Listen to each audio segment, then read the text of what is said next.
22 years ago, a mother's young daughter and her husband vanished during a vacation, leaving her in desperate grief for all these years. But one day, when she received an unexpected letter, her hands trembled and her breath caught as she read its contents. What she uncovered about the true cause of her daughter's disappearance was beyond anything she could have imagined, a revelation that would shake her to her core. Let us know where you're watching from today, and if you like this story, don't forget to subscribe. Evelyn Harper, a 65-year-old woman with graying hair and tired eyes, stepped into her new house in California, clutching a box stacked with a thick document envelope. The air was dense with the scent of cardboard and fresh paint, a stark contrast to the familiar smells of her old home in New York. Larger moving boxes were stacked haphazardly throughout the space, a testament to the monumental change she was undertaking. As she entered, one of the movers approached her, a young man with a friendly smile. "Ma'am, let me take that for you," he offered, reaching for the box in her arms. Evelyn shook her head, managing a small smile. "No, thank you, it's not heavy at all, just some old family photos and paperwork." Her voice held a hint of weariness, but also a touch of protectiveness over the memories she carried. She made her way to the dining room, where she gently placed the box on the table. The mover followed, clipboard in hand. "If you could just sign this completion form, ma'am," he said, holding out a pen. As Evelyn took the clipboard, her eyes caught on the moving cost, $3,500. The number seemed to mock her, a tangible representation of the distance between her old life in New York and this new, uncertain future in California. With a slightly trembling hand, she signed the document and handed over the payment. "Thank you, ma'am," the mover said, tipping his hat. "We appreciate your business. Good luck with settling in." With that, he and his colleagues departed, leaving Evelyn alone in the quiet house. For a moment she stood still, listening to the unfamiliar creaks and settling sounds of her new home. Then, with a deep breath, she pulled the plastic covering off the dining table and chairs. The furniture underneath was familiar, a small comfort in this sea of change. Evelyn sat down, her fingers tracing the worn edges of the box. She was about to open it when the sound of the front door opening broke the silence. Her sister, Angela Harper, walked in, arms laden with grocery bags. "Evelyn, I brought supplies," Angela called out, her voice warm and comforting. "I thought we could cook tonight, save us from dining out while we focus on unpacking." Evelyn managed a smile, though it didn't quite reach her eyes. "Thank you, Angela. That's thoughtful of you." Angela set the groceries on the kitchen counter and made her way to Evelyn, concern etching her features. "How are you feeling, Eve?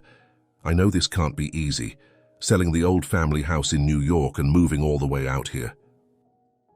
Evelyn's shoulders sagged slightly. "I've been struggling with this decision for years, Angela, and now that the day has finally come..." She trailed off, her voice catching. "I thought I was ready, but it turns out you're never really prepared for something like this."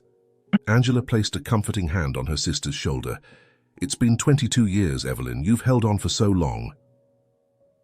Evelyn nodded, her eyes misting over. "And for 22 years I somehow couldn't stop expecting, hoping to hear a word from Matthew and Lola." The names of her missing husband and daughter hung heavy in the air between them. Angela was silent for a moment, her own grief evident in the lines of her face. Then she squeezed Evelyn's shoulder gently. "I'll cook something hearty for us today.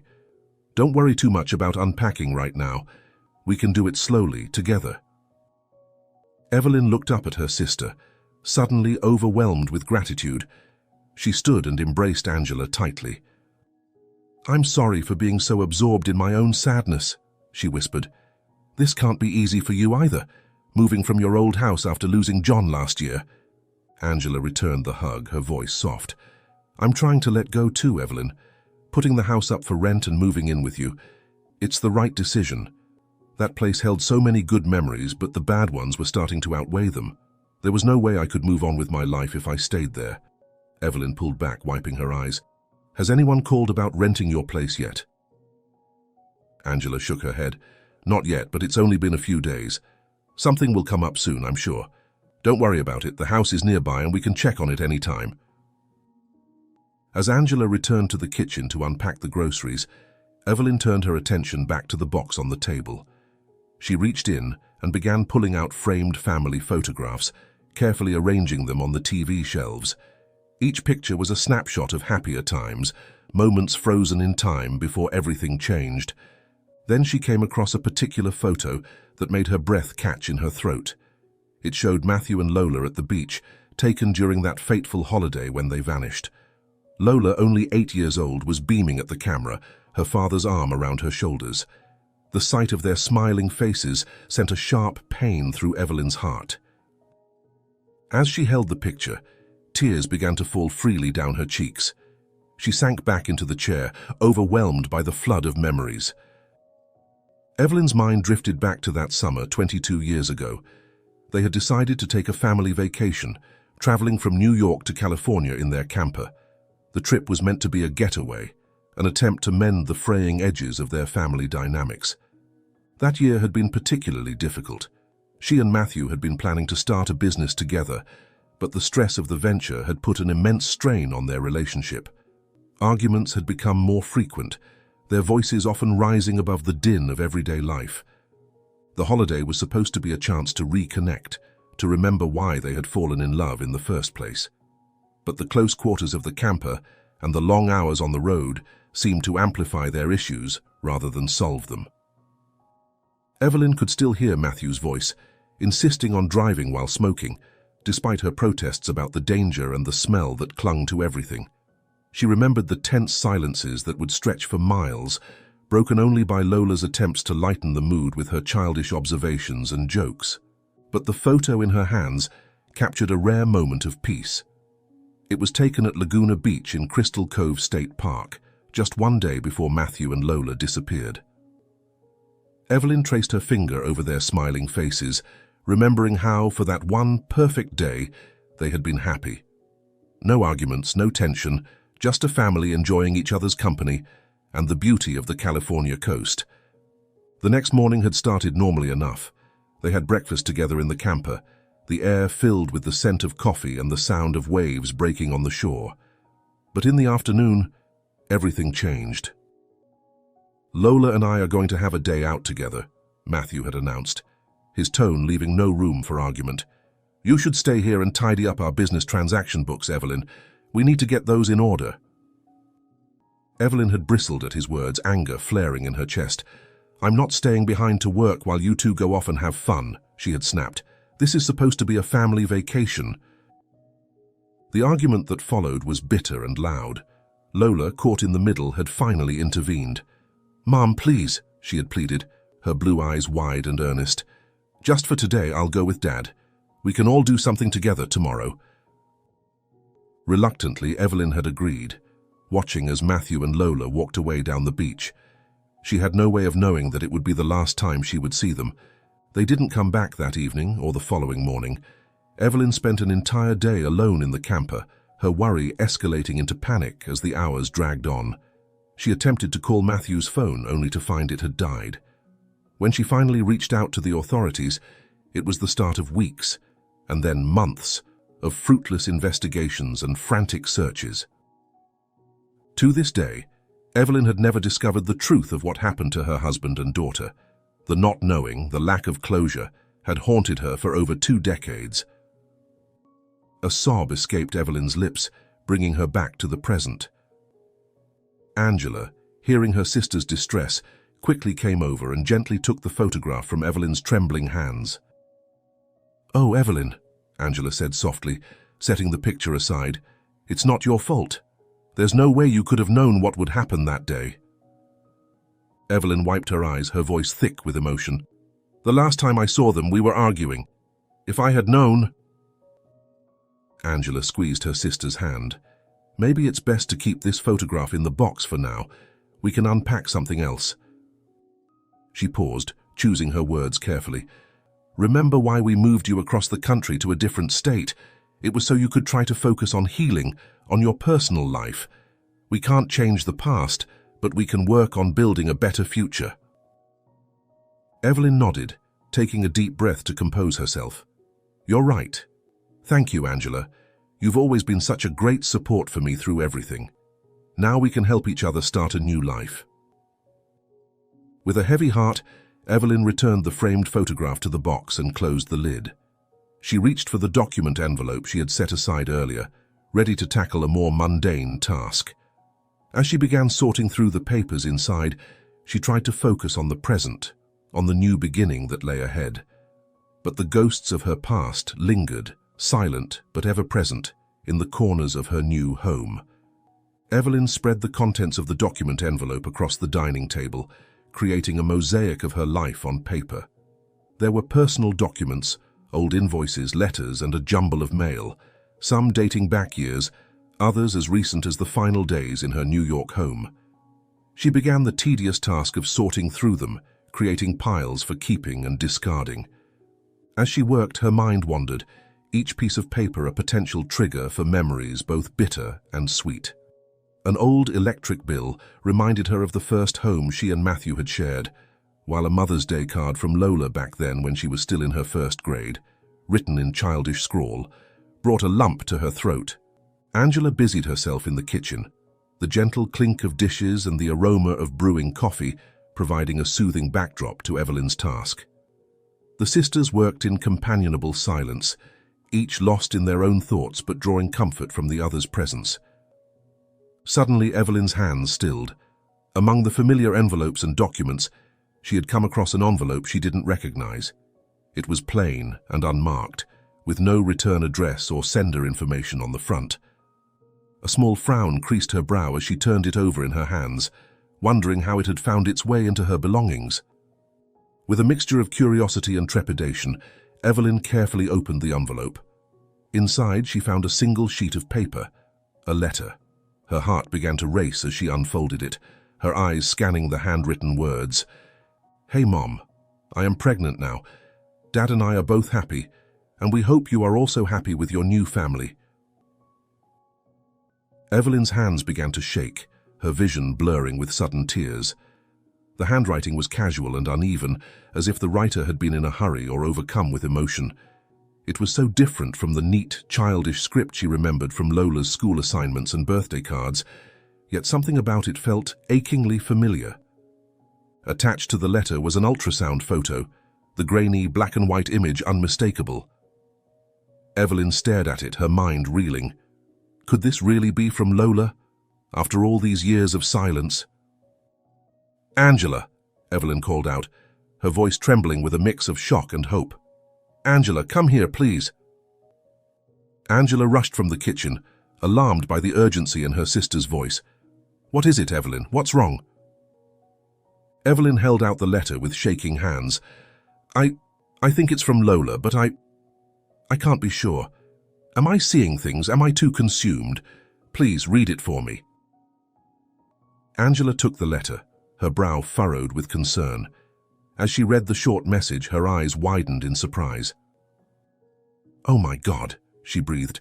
"Evelyn, this does seem to be from Lola." Evelyn's heart pounded in her chest. "Where did you find this?" Angela asked, looking at the envelope. "It was mixed in with my mail from New York," Evelyn explained, her voice barely above a whisper. "It must have arrived in the last few days or the last week before I left. I was so busy with the move, I didn't go through most of my mail." Angela studied the letter again, her expression a mix of hope and caution. "Evelyn, we need to be careful here. This is, well, it's incredible if it's real, but we need to consider all possibilities." Evelyn nodded, though her eyes never left the ultrasound photo. After 22 years of silence, of not knowing, this small piece of paper felt like a lifeline. It was a connection, however tenuous, to the daughter she had lost. "Is there anything else in the envelope?" Angela asked, gently prompting her sister to focus. Evelyn blinked, coming out of her daze. She carefully checked the envelope again and found another, larger ultrasound picture that she had initially overlooked. As they examined it together, Evelyn noticed details she had missed in her initial shock. "Look," she said, pointing to the lower corner of the image. "It says the baby is 37 weeks, almost due." Angela leaned in closer, her eyes scanning the photo. "Evelyn," she said slowly, "do you see the patient's name here? It says Nadine Colton." Evelyn's heart sank for a moment, but she quickly rallied. But who would send me a fake letter with a fake ultrasound 22 years after my family's disappearance? It doesn't make sense. Her finger traced over another detail on the photo. And look, the date of birth here, October 18th. That's Lola's birthday. Angela frowned, clearly struggling to make sense of the situation. The letter has no sender address, Evelyn. Is it possible it was sent to the wrong address? Maybe it belongs to one of your old neighbors. But Evelyn was already shaking her head. No, Angela. The letter, it fits. It matches our circumstances too well to be a coincidence. Angela sighed, her expression torn between hope for her sister and fear of seeing her hurt again. Evelyn, the letter could mean anything. Many families go through different arrangements and situations. Before she could finish, the shrill whistle of the kettle interrupted their conversation. Angela excused herself to tend to it, leaving Evelyn alone at the table with the letter and ultrasound photos. As the sound of Angela preparing tea drifted from the kitchen, Evelyn found herself studying the letter again. Her mind raced with possibilities. Should she go back to New York and give this new evidence to the police? Would they even take it seriously after all this time? From the kitchen, Angela called out, "Let's not rush into anything, Evelyn. Even if the letter is truly from Lola, why would she send this ultrasound image after 22 years with such a cryptic message? They sound happy and well. Maybe they had left on purpose. Maybe there isn't any crime or horrible thing behind their disappearance." Evelyn's breath caught in her throat. "Are you saying they just wanted to leave me back then, because of the arguments and our complicated family life?" Angela's voice was gentle but firm as she returned with 2 steaming mugs of tea. "What I mean is that maybe you just have to come to terms with it and let the past go. We can't change what happened, but we can choose how to move forward." Evelyn sat in silence, processing her sister's words. As she absently traced her finger over the ultrasound image attached to the letter, she realized it wasn't entirely glued down. Curious, she carefully peeled it back. On the reverse side of the image, barely visible, was a faint print. Evelyn squinted as she put on her reading glasses, making out the words, "Starlight Medical Center." With trembling hands, Evelyn reached for her phone and quickly searched for the facility. Her heart leaped when she saw the results. Starlight Medical Center was located in San Diego, California. In that moment, Evelyn felt a surge of determination. This was more than just a coincidence. It was a lead, the first real lead she'd had in over 2 decades, and it was right here in California, where she had just moved. She stood up abruptly, startling Angela, who had just set down their mugs of tea. "Evelyn, you're not planning anything reckless, are you?"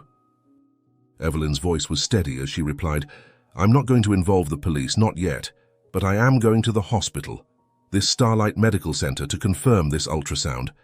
I have to know, Angela. I have to try." Angela glanced at the back of the peeled photo Evelyn had been holding, then turned her gaze to her sister, her expression a blend of concern and resignation. "Evelyn, you're my big sister, and I'll support whatever decision you make, but please be ready for anything. I can't bear to see you in despair again, not after all these years of rebuilding yourself." Evelyn nodded, her resolve clear in her eyes. "I can't ignore this, Angela. Not if there's even the slightest chance that Lola and Matthew are here in California." Angela sighed, then stood up as well. "All right then, but I'm coming with you. There's no way I'm letting you drive alone in this state." As they gathered their things and headed for the door, Evelyn felt a mix of fear and hope swirling in her chest. After 22 years of darkness, a small light had appeared. Whether it would lead her to answers or more questions remained to be seen. But for the first time in a long time, Evelyn Harper felt the stirring of real hope. The drive to Starlight Medical Center took about 15 minutes, though to Evelyn it felt like hours. Her hands gripped the steering wheel tightly, her knuckles white with tension. Angela sat beside her, occasionally offering directions as Evelyn was still unfamiliar with the area and struggled with the GPS technology. As they pulled into the hospital parking lot, Evelyn's heart raced. The building loomed before them, its windows reflecting the afternoon sun.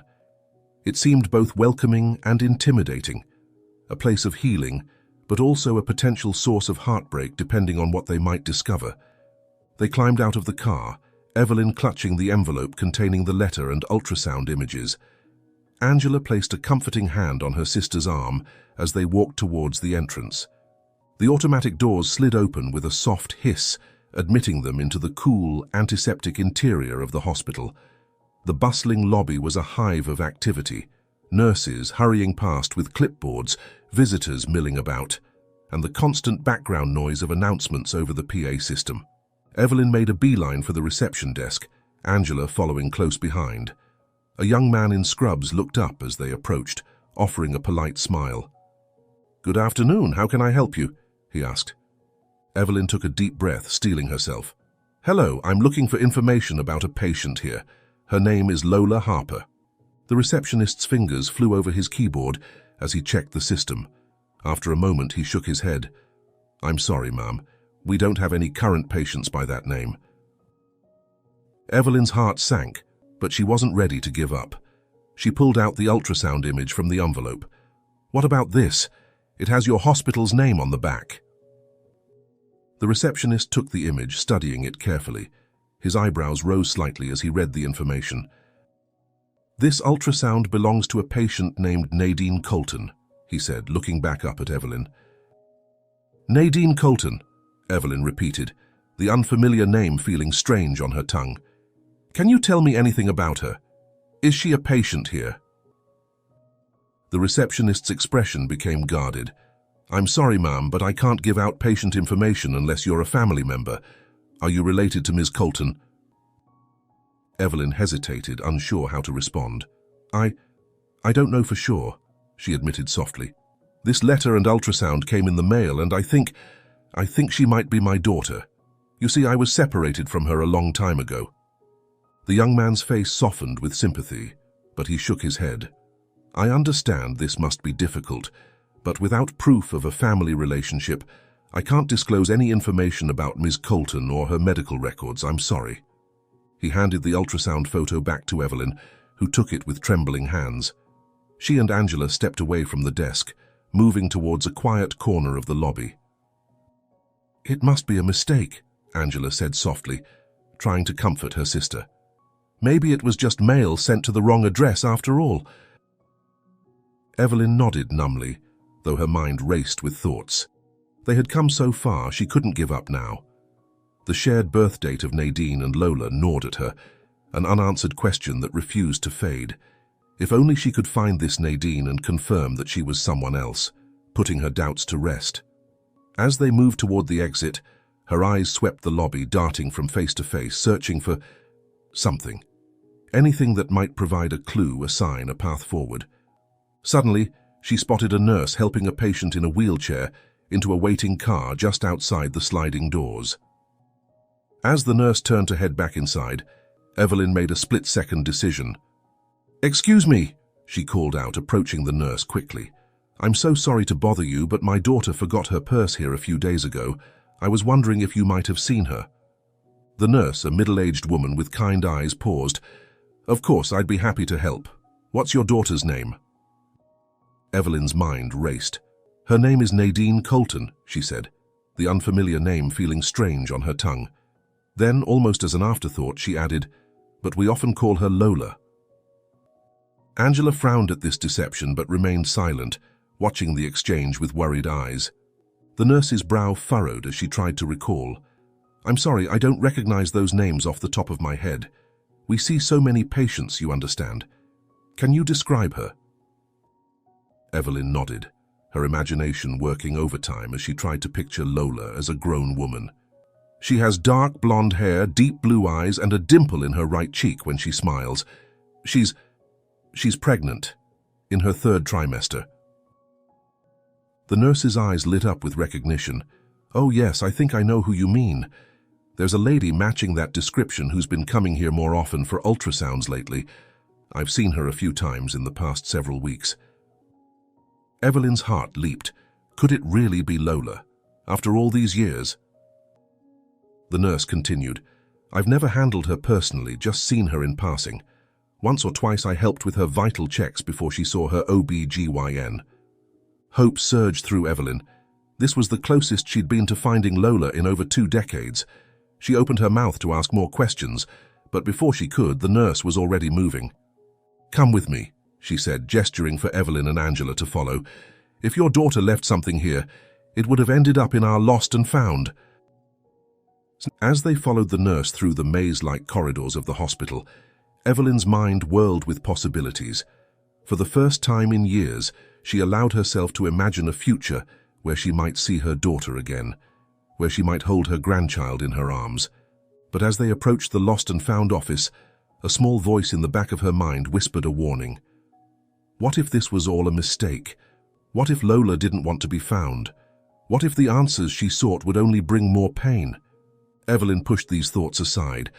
She had come too far to turn back now. Whatever lay ahead, she would face it. For now, all she could do was follow this thread of hope and see where it led. The nurse led Evelyn and Angela to a small office, tucked away in a quiet corner of the hospital. A sign above the door read, "Lost and Found," in old and faded letters. The nurse knocked briefly before opening the door. "This is where anything lost in the hospital ends up," she explained. "If your daughter left her purse a few days ago, it should be here." With a kind smile, she excused herself, leaving Evelyn and Angela with the lost and found attendant. Evelyn approached the counter, her heart pounding. "Hello," she began, her voice slightly shaky. "I'm looking for a purse that might belong to—" She hesitated for a moment, then continued, "Nadine Colton." As the attendant began searching through the shelves behind the counter, Angela pulled Evelyn aside. "What are you doing?" she whispered urgently. "We don't even know if this Nadine person is really Lola." Evelyn met her sister's concerned gaze. "I have to explore every possible way to get more information, Angela. This might be my only chance. If I could just meet or see this Nadine Colton and confirm that she isn't Lola, it would—" Her voice trailed off, the weight of her uncertainty hanging in the air. Their hushed conversation was interrupted by the attendant's return. "I'm sorry," he said, "but I couldn't find any belongings under the name Nadine Colton. Can you tell me exactly when your daughter might have left her purse?" Evelyn's mind raced as she tried to weave together a plausible story from the fragments of information she had. She recalled the nurse mentioning that Nadine had been visiting more frequently, several times a week. "It was 3 or 4 days ago, I think," Evelyn said hesitantly. "I'm not entirely sure." The attendant nodded, turning to his computer. "Let me check our database. Sometimes items are logged but not yet physically placed on the shelves or moved." He looked up at Evelyn. "I'll need some additional information to confirm. Date of birth?" Evelyn's heart skipped a beat. She remembered the date on the ultrasound. October 18th, Lola's birthday. "October 18th, she said, hoping her voice sounded confident. The attendant typed for a moment, then nodded. "All right, I see a Nadine Colton in our system. She's under the care of Dr. Teresia Norris in obstetrics and gynecology." Evelyn nodded, trying to hide her surprise and relief. "Yes, that's right." "The last time any lost belonging was registered here under the name Nadine Colton was about 3 months ago," the attendant continued. "Are you sure it was just a few days ago?" Evelyn's mind scrambled for an explanation. "Oh, I see. Well, maybe someone else came across it and took it?" The attendant offered a polite but measured response. If any of the hospital staff found it, they would have brought it here to the lost and found. However, if someone else came across it, perhaps another visitor, there's a chance they might have decided to keep it. Unfortunately, we can't guarantee what happens in those cases." Evelyn nodded, her expression softening. "I see. Okay, I'm sorry for the confusion." The attendant smiled kindly. "No problem at all. I'm sorry we couldn't be of more help." As they walked away from the lost and found office, Angela grabbed Evelyn's arm again. "Evelyn, let's go home for real this time. We're taking this too far. We shouldn't be lying about being family to someone we know nothing about." Evelyn turned to her sister, her eyes pleading. "Angela, Lola, and this Nadine share the same date of birth. The letter was sent to my address. This can't all be a coincidence." Angela sighed, her expression torn between sympathy and concern. I know you, Eve. You don't give up easily. But please be careful. What we're doing, lying about identity and familial relationships, it's illegal. We could get into serious trouble. Evelyn nodded, acknowledging her sister's words. I understand the risks, Angela, but I have to see this through. I've waited 22 years for any sign of Lola. I can't walk away now.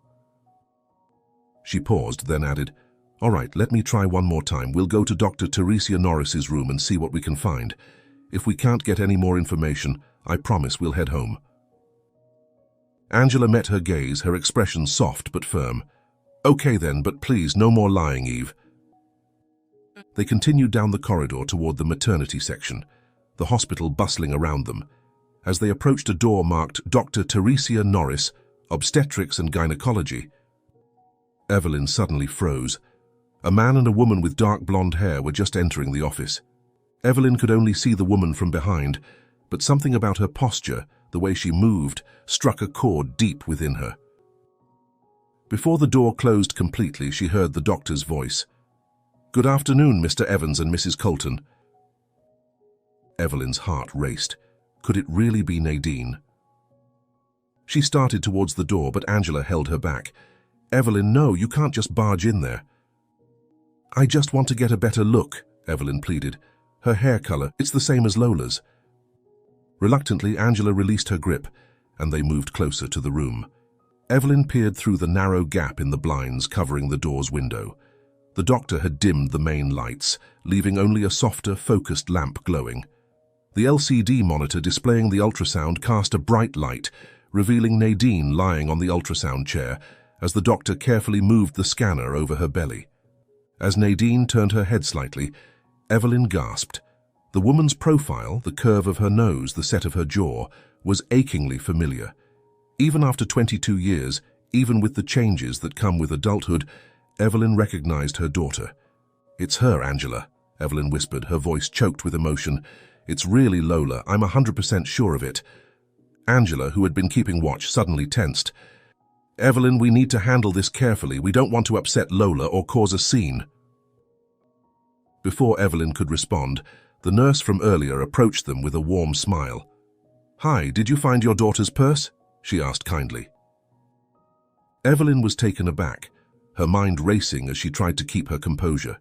She shook her head, her voice barely above a whisper. No, we didn't. The nurse's brow furrowed in confusion. That's odd. Nadine is actually inside with Dr. Norris right now. There must be some misunderstanding about the lost item. Evelyn's heart raced at this confirmation of Lola's identity. She looked at Angela, seeing the same mix of shock and uncertainty in her sister's eyes. They stood at a crossroads, the weight of 22 years of separation hanging in the balance. In that moment, something inside Evelyn snapped. 22 years of grief, uncertainty, and longing surged into a wave of desperate courage. Before Angela or the nurse could react, Evelyn lunged forward, her hand reaching for the door handle. Excuse me, ma'am, you can't... Evelyn, stop! Angela's voice broke through, but her words were drowned out by the pounding of Evelyn's heart. The door swung open, and Evelyn stumbled into the dimly lit room. Dr. Teresia Norris looked up from the ultrasound machine, her face a mix of surprise and confusion at the sudden intrusion. The husband, which the doctor referred earlier as Mr. Evans, standing protectively by his wife's side, stiffened, his body tensing as he assessed the unexpected visitor. What's going on? Dr. Norris demanded, quickly wiping the ultrasound gel from Nadine's belly and helping her sit up.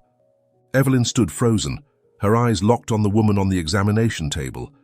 Lola, her Lola, looked back at her with a mixture of confusion and alarm. I'm sorry, Evelyn began, her voice trembling. I'm Evelyn, I'm your mum. The room fell silent. Lola's eyes widened in recognition, then narrowed in disbelief. What are you doing here? She asked, her voice barely above a whisper. After all this time, why are you here now? How did you come to find me? Evelyn took a hesitant step forward, her hands outstretched. I just read your letter this morning, sweetheart. The ultrasound. I had to come find you. Lola's face crumpled, a storm of emotions playing across her features. I sent those letters last week, she said, her voice rising. I never expected you to actually come. You never came before. I just moved to California, Evelyn explained hurriedly. I was so busy with the move I didn't check my mail until today. Lola, please. Don't call me that, Lola snapped. My name is Nadine, Nadine Colton. Caleb moved closer to his wife, his posture protective. I think you should leave, he said firmly to Evelyn. You're scaring her. But Evelyn couldn't move. She was rooted to the spot, drinking in the sight of her daughter after so many years. Lola. Nadine, she corrected herself. I don't understand. Why did you change your name? Why after 22 years of leaving me did you decide to reach out now? Nadine let out a bitter laugh. Me? Leave you? Is that what you think happened? She shook her head in disbelief. I've sent you dozens, probably hundreds of letters over the years. You never replied. You never came to find me. Dad told me you didn't want to see us anymore because you had a new family. You left us. Evelyn felt as if the floor had dropped out from beneath her. What? No, that's not. Lola, you were so little back then. You and your father were the ones who disappeared that day at the beach. I've been searching for you ever since. Confusion clouded Nadine's features. What are you talking about? That's not what happened at all. Dr. Norris, who had been watching the exchange with growing concern, stepped forward. I think we all need to calm down. This is clearly a very emotional situation, but we need to consider Nadine's condition. Stress isn't good for her or the baby. Evelyn nodded, trying to compose herself. I'm sorry, I didn't mean to burst in like this. It's just, I've been waiting for so long, hoping to hear anything about you. I never received any letters, Lola. I lived alone all this time, searching for you. I just moved in with your Aunt Angela. At the mention of Angela's name, Nadine's expression softened slightly. Aunt Angela, she's here too. As if on cue, Angela appeared in the doorway, slightly out of breath. I'm here, sweetheart, she said, her voice gentle. I'm so sorry for all of this confusion, but please believe your mother. She spent so many years living in misery, just thinking about you, longing for the day you and your dad would come back. The tension in the room was palpable as everyone tried to process the conflicting stories. Nadine looked from Evelyn to Angela, her brow furrowed in confusion and distress. I don't understand, Nadine said, her voice trembling. Dad always told me that that you didn't want anything to do with us anymore. He said you had a new family, that you'd moved on. Evelyn shook her head vehemently, tears streaming down her face. No, sweetheart, never. I've spent every day of the last 22 years hoping, praying to find you and your father. I never stopped looking, never stopped loving you. Dr. Norris, sensing the delicate nature of the situation, intervened gently. Perhaps we should continue this conversation somewhere more private. Nadine, your blood pressure is elevated, and I'm concerned about the stress this might be causing you and the baby. Caleb, who had been silent but watchful throughout the exchange, spoke up. I think that's a good idea. Nadine, honey, what do you want to do? Nadine looked at her husband, then back at Evelyn and Angela. Her hand rested protectively over her swollen belly. I think I need some answers. But not here, not like this. Just then, the door burst open once more. A man with graying hair and familiar features rushed in, his eyes wild with panic. Nadine, I got your message. What's wrong? Is the baby okay? The man froze as he took in the scene before him, his eyes locking with Evelyn's. For a moment, time seemed to stand still. Matthew, Evelyn breathed, her voice barely audible. Matthew's face drained of color. Evelyn, how did you find us? Nadine's eyes darted between her parents, realization dawning on her face. Dad, what's going on? You told me Mum left us, that she didn't want us anymore. Matthew's expression crumpled, the weight of 2 decades of lies visibly crushing him. I can explain, he stammered. But before he could continue, Nadine let out a sharp gasp, doubling over in pain. Dr. Norris rushed to her side, concern etched on her face. Dr. Norris told everyone to exit the room, and she quickly examined Nadine. Evelyn watched from the window as the doctor's experienced hands moving efficiently, her thoughts with her daughter. She could hardly believe that beyond the door, her daughter, the little girl she had mourned for 22 years, was soon to become a mother herself. After a few tense moments, the doctor walked out of the room and looked up at the anxious faces surrounding the door. Nadine was experiencing some strong contractions, but it appears to be false labor, Dr. Norris explained. However, her mucus plug has fallen, which is a sign that labor could begin soon. Given that she's 37 weeks along, we need to keep her for observation. The baby could come at any time now. Caleb, who had been standing protectively by Nadine's side, visibly relaxed at this news. Dr. Norris continued, "It's crucial that we keep Nadine calm and stress-free. Too much excitement or anxiety could trigger actual labor." The doctor's words hung in the air, a reminder of the delicate situation they were all in. Evelyn, Matthew, and Angela exchanged worried glances, the weight of their unresolved issues pressing down on them. Dr. Norris adjusted Nadine's position on the bed and set up a fetal monitor. "I'll be back to check on you regularly," she said to Nadine. "Try to rest and please, everyone, keep things calm and quiet." As the doctor left the room, an uneasy silence fell over the group. Nadine's eyes moved from face to face, lingering on Evelyn and Matthew. Despite the physical discomfort she was in, her expression was one of determination. "I want to know everything," she said, her voice steady and more determined than before. "I don't care if I go into labor right now. Just no more lies, no more half-truths. I need to understand what happened all those years ago." Evelyn and Matthew exchanged a look. Matthew nodded, a silent acknowledgement that it was time to come clean. "Sweetheart," Evelyn began, her voice thick with emotion, "I never left you. I never stopped looking for you. That day at the beach, when you and your father disappeared, my world fell apart." Nadine's brow furrowed in confusion. "But Dad said—" "I lied," Matthew interrupted, his voice barely above a whisper. "I took you away, Nadine.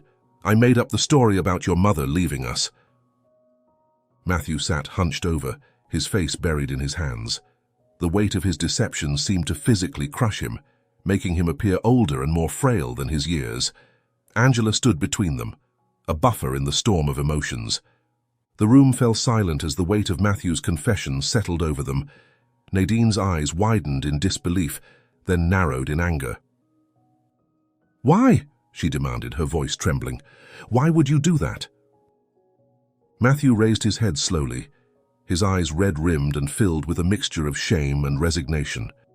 He took a deep breath before speaking. "I had given up on our marriage," he began, his voice barely above a whisper. "Even before that trip. I had initially planned to ask for a divorce." Evelyn felt as if she'd been struck. "Divorce? But why didn't you just talk to me?" Matthew shook his head. "I was afraid that you would win custody of Lola. You had a stable job, the house was in your name, and, well, you're her mother. I knew I wouldn't stand a chance in court." He paused, running a hand through his graying hair. "So I decided to disappear with Lola. I looked for any opportunity during our trip to escape with her. I had it all planned out with a connection, new identities, a fresh start." Evelyn listened in stunned silence as Matthew continued. "Lola, you had a hard time with the separation. You cried constantly at first. I had to make up a story that would make you stop asking for your mother, so I told you that she had escaped with our camper to live with her new family." Angela, who had been silent until now, spoke up. "How could you do that, Matthew? How could you let Evelyn suffer all these years, thinking her child was missing or worse?" Matthew's shoulders sagged further. "I know it was wrong, I know that now, but at the time, I convinced myself it was the only way. I was selfish and scared, and I made a terrible mistake." Evelyn's mind was reeling. All these years she had imagined countless scenarios of what might have happened to her family, but this deliberate deception was beyond anything she had considered. "The letters," Evelyn said suddenly. "Lola, Nadine said she sent me letters. What happened to them?" Matthew's face crumpled with guilt. "I intercepted them, every single one. I told her I was mailing them, but I kept them hidden. I was afraid that if you knew where we were, you'd take her away from me." The room fell silent as the enormity of Matthew's deception sank in.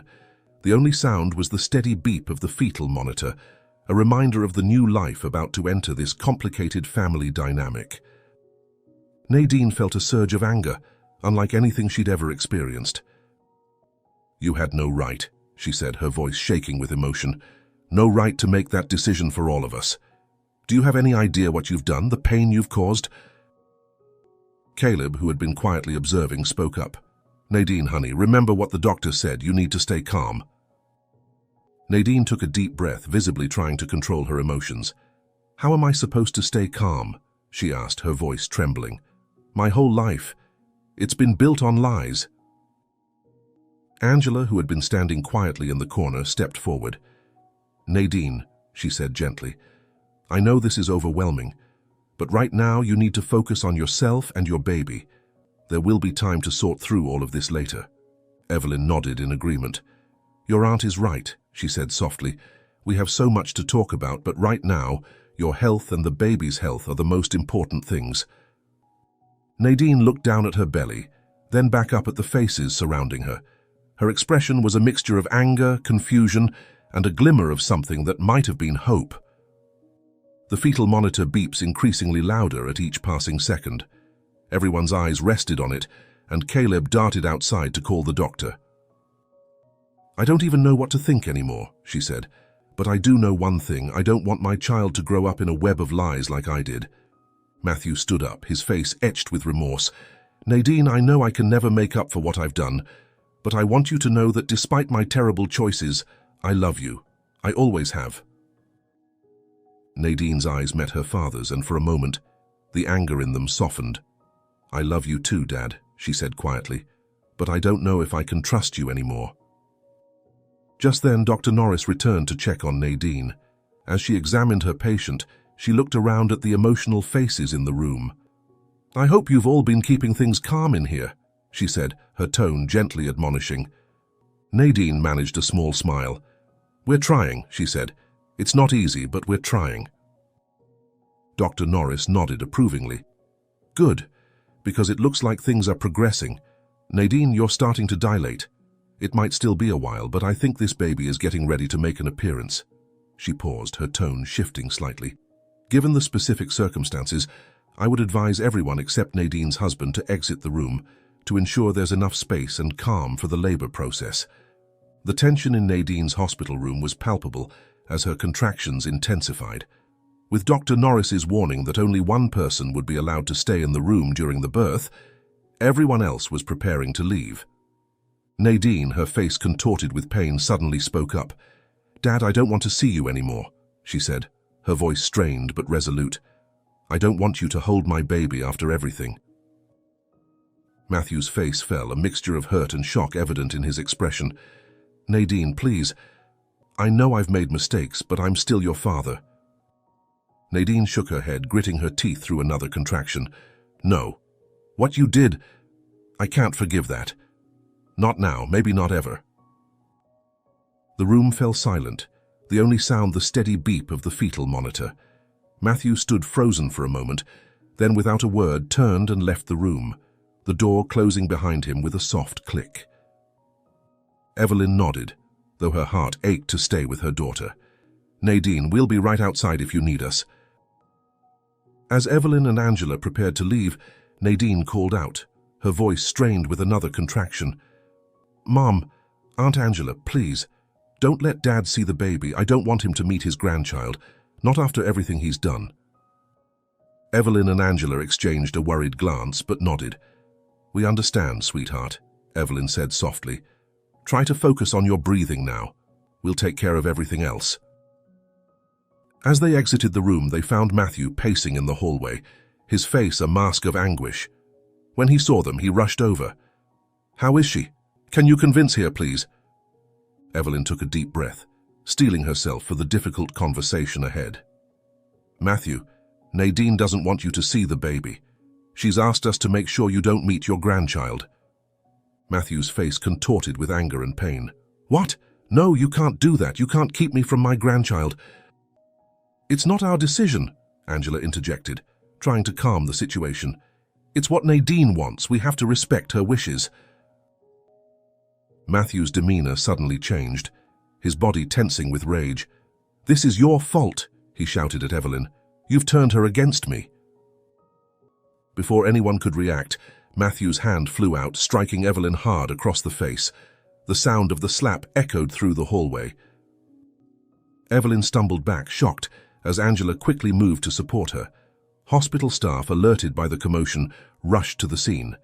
"Security!" a nurse called out, her voice urgent. Within moments, security guards arrived, quickly assessing the situation. One of them approached Matthew, who was still seething with anger. "Sir, I'm going to have to ask you to calm down and step back." Evelyn, her cheek red and stinging, looked at Matthew with a mixture of fear and determination. "I want him arrested," she said firmly. "He assaulted me and he kidnapped our daughter for 22 years. Call the police." The security guard nodded, speaking into his radio to request police presence. Matthew, realizing the gravity of the situation, seemed to deflate, the anger leaving him as quickly as it had come.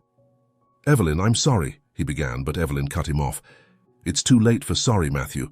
You've had 22 years to make this right, and instead, you've only made it worse. Now you'll have to face the consequences of your actions." As they waited for the police to arrive, the maternity ward buzzed with tension. The joy of new life was overshadowed by the weight of past sins and the uncertainty of the future.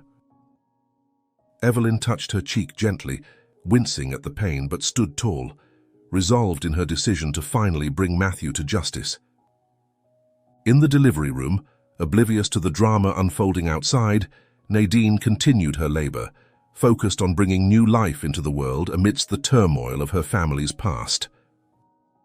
The maternity ward corridor, usually a place of hushed excitement and joyful anticipation, had transformed into a scene of tense confrontation.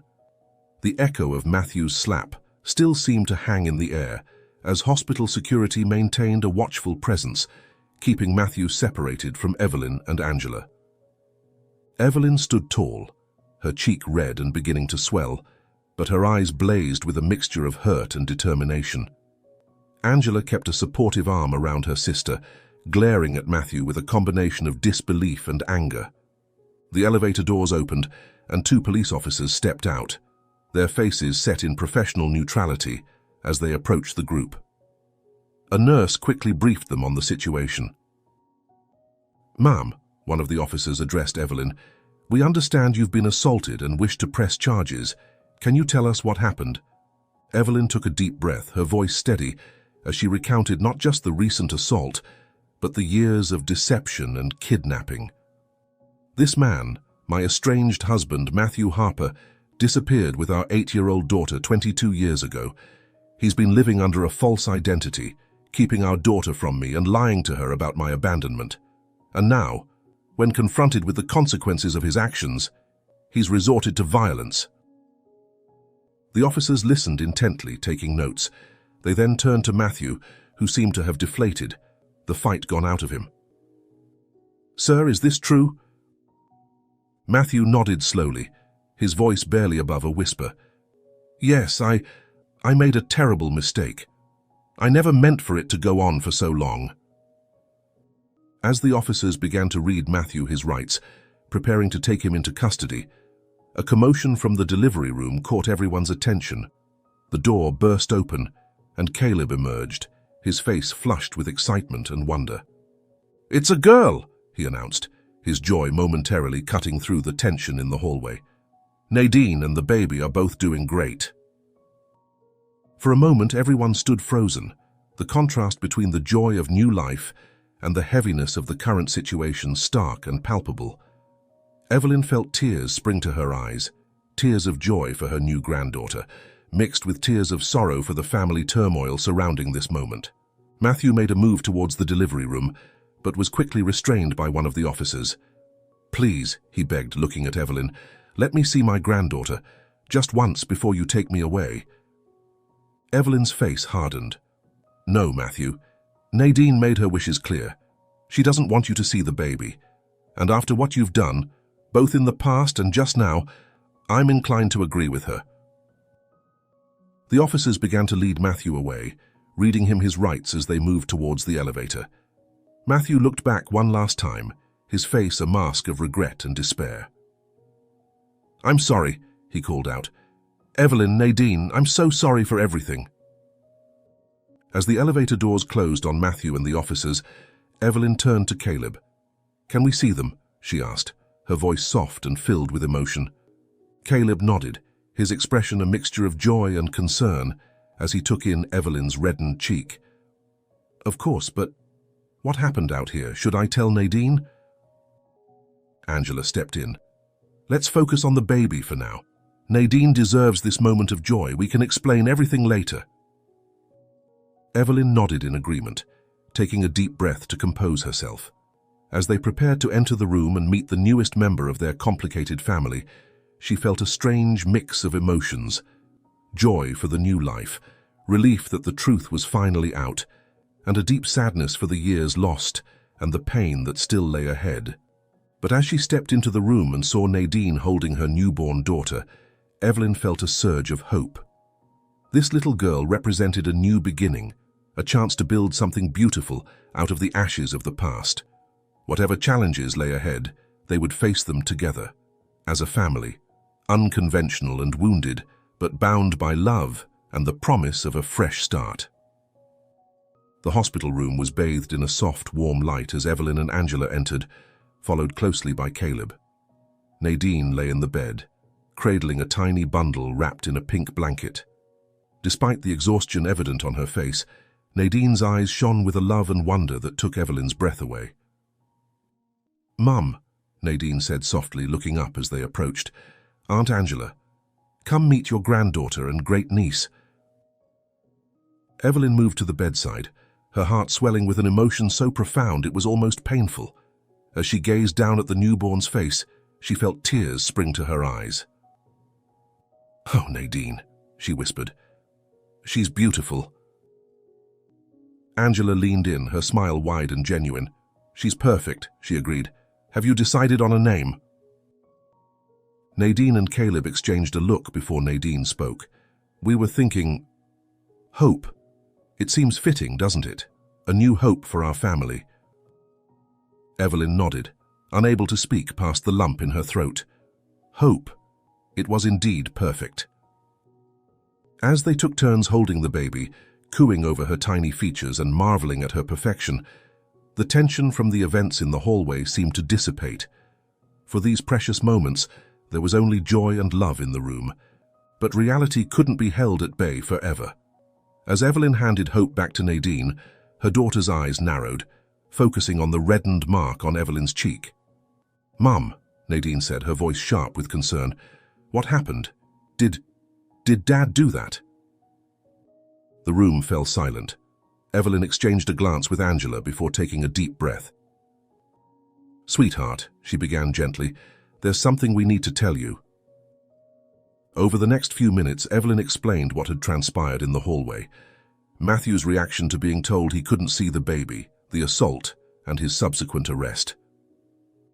Nadine listened in stunned silence, her arms tightening protectively around Hope. When Evelyn finished, Nadine's eyes were filled with a mixture of anger and sadness. "I can't believe he would do that," she said softly. "Actually, no, I can believe it. It's just one more betrayal on top of everything else." Caleb put a comforting hand on his wife's shoulder. "What happens now?" he asked, looking at Evelyn. Evelyn sighed, feeling the weight of responsibility on her shoulders. "Matthew will face charges for the kidnapping, for fraud, and now for assault. There will be a trial. It won't be easy, Nadine, for any of us." Nadine nodded slowly, her gaze dropping to Hope's peaceful face. "I understand," she said, "and I think it's the right thing to do. He needs to face the consequences of his actions." Angela spoke up, her voice gentle. "Remember, we're all here for you, Nadine. You're not alone in this." "That's right," Evelyn agreed, reaching out to squeeze her daughter's hand. "We're a family. We'll get through this together." As if sensing the emotional weight in the room, baby Hope began to stir, her tiny face scrunching up as she let out a soft cry. Nadine immediately shifted her focus to soothing her daughter, and Evelyn watched in awe as her own child transitioned so naturally into motherhood. In that moment, looking at Nadine and Hope, Evelyn felt a renewed sense of purpose. The road ahead would be difficult, filled with legal battles, emotional confrontations, and the challenge of rebuilding trust.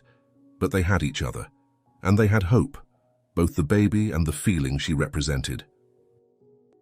"You know," Evelyn said softly, "when I woke up this morning, I never could have imagined this is how the day would end.